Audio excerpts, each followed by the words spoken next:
خوێندکارانی عەزیز کوردی پووری 12 ئامادەی هێندەی تەکنیکە هێندەی لەبەرکاری و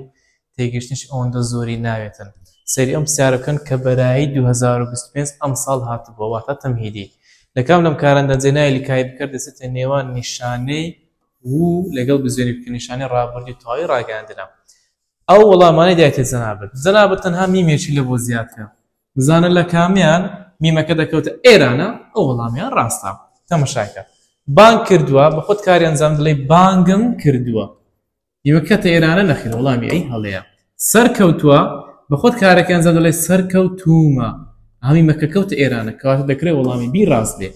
وەرگرتووە میمێکی بۆ زیادکە دەڵێ وەرم گرتووە نەکەوتە ئێرانە وەڵامی سی هەڵەیە دی نەخواردووە میمێکی بۆ زیادکە نەم خواردووە کەواتە وەڵامی دیش هەڵەیە تەنها وەڵامی بی وەڵامە ڕاست دروستەکەیە تەکنیکەکان لەبیر مەکە